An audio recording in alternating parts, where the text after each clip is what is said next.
morning, Blue Jays fans, and welcome to Jays Latest. I am your host, Greg Borden, and we're going to talk all things Blue Jays and how wonderful things have been lately.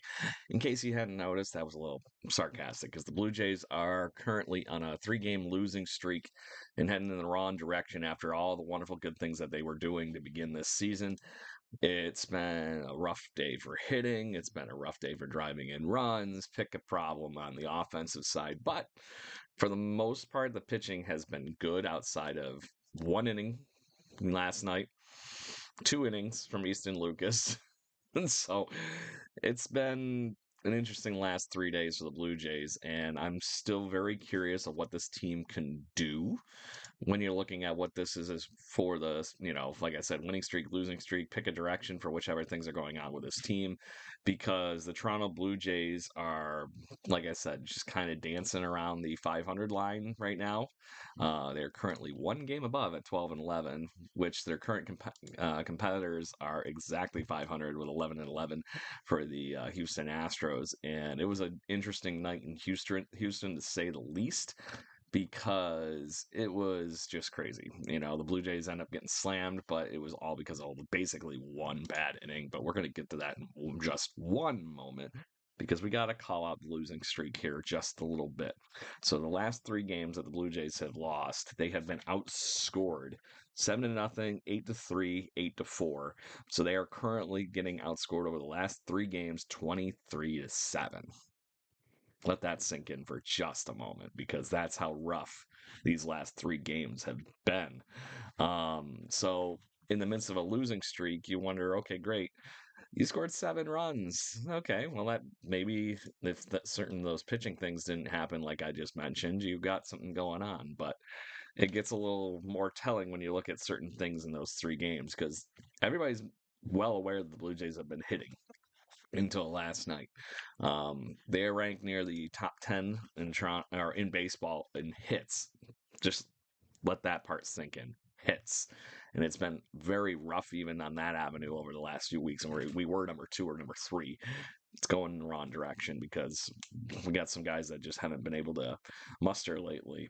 But on that, the Blue Jays over the weekend and including yesterday went 5 for 21, 3 for 19, over 3 last night with runners in scoring position. That is 8 for 43 with runners in scoring position. So the opportunities were there. That's a 186 batting average. So we're not even at the Mendoza line. Getting the 200 for anybody that knows what that story in baseball is. So if you're not driving in runs, even though you're getting ducks on the pond, we're missing that clutch hit. And we could be having just as many runs as we're talking about here that the Houston Astros beat us up for a 7-0 win yesterday. So how does this team need to get there?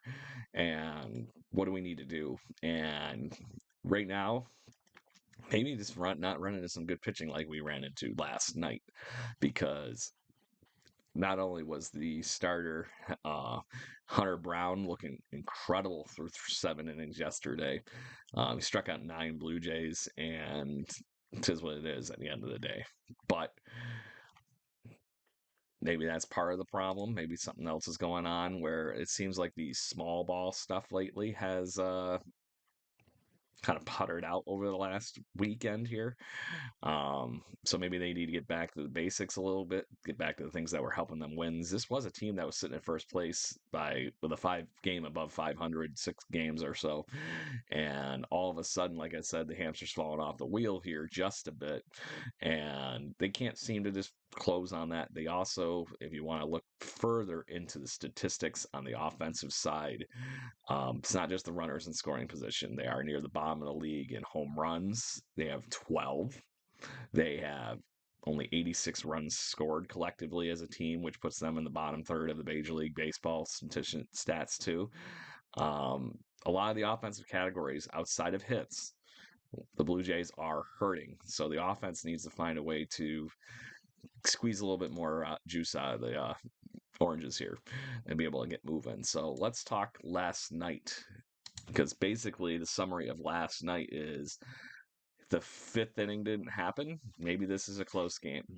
And then near the end of it, it obviously just continued to go more and further for the Houston Astros as it just continued to pile up on us. Jose Altuve drove in a couple and things of that nature. But the fifth inning was the sink for the Blue Jays, and Kevin Gossman had been cruising up until that point.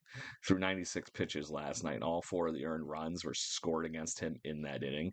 I don't know what it is about the Houston Astros and playing at their ballpark, but Kevin Gossman always seems to cruise for the majority of the outing and then has that one rough inning.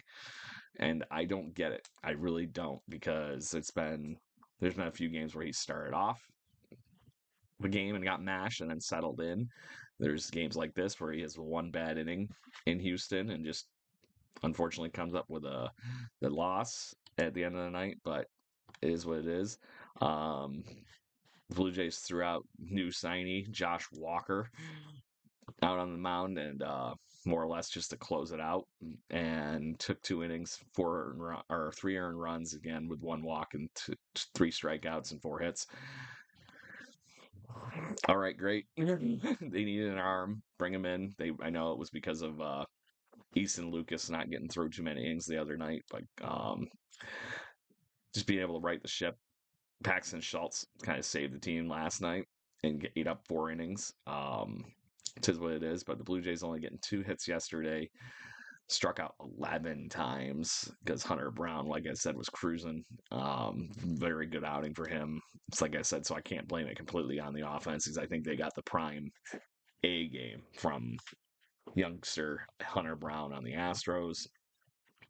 But this offense is looking like it's going in the wrong direction. And if this is going to be a playoff contending team, they got to find a way to bring some of these ducks in the pond around for scores. So let's talk tonight, because the Blue Jays do have another one in Houston tonight. They will be there till Wednesday afternoon. It'll be Chris Bassitt on the mound tonight, so that is a perk. He's been doing a fine job with a .77 ERA so far this year, so he is not giving up. I think it's literally 1 run when you do the math. Trying to find it. Yep, 2. Sorry, missed it by that much. But anyways, Chris Bassitt has been having amazing outings, and he destroyed the Atlanta Braves last outing to the tune of 10 strikeouts, got the win. But like I said, he hasn't been giving up runs. His whip is minuscule at barely over 1, and he's just been looking incredible. I cannot say enough good things about Chris Bassitt, and hopefully he rights the ship here and gives us something to go watch tonight.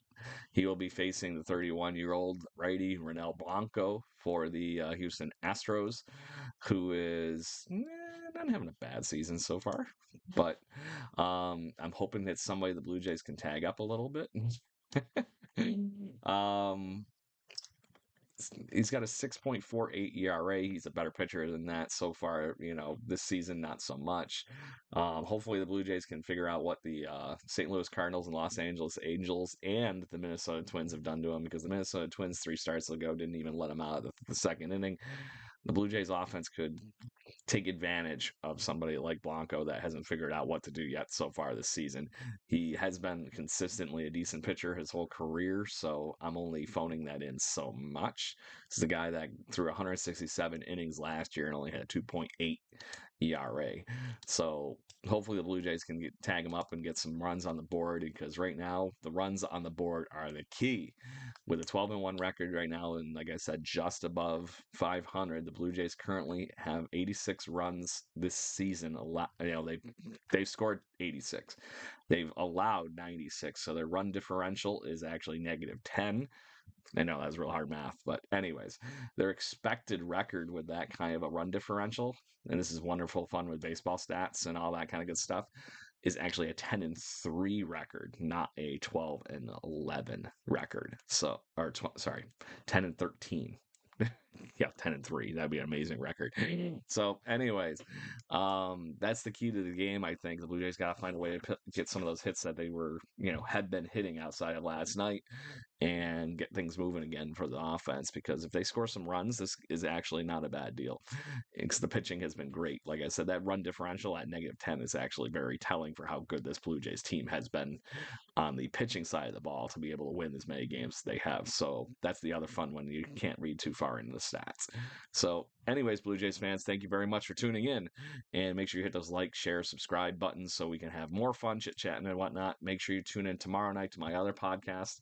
We're going to have Blue Jays Dad on the Jaybird Watching podcast to talk all things Toronto Blue Jays with you all from the cheap seats on YouTube or wherever you can find us. Make sure you like, share, subscribe for that for Jaybird Watching and Jay's Latest TV here on YouTube. And we will have more fun talking Blue Jay baseball. Hope you have a great day. Cheers.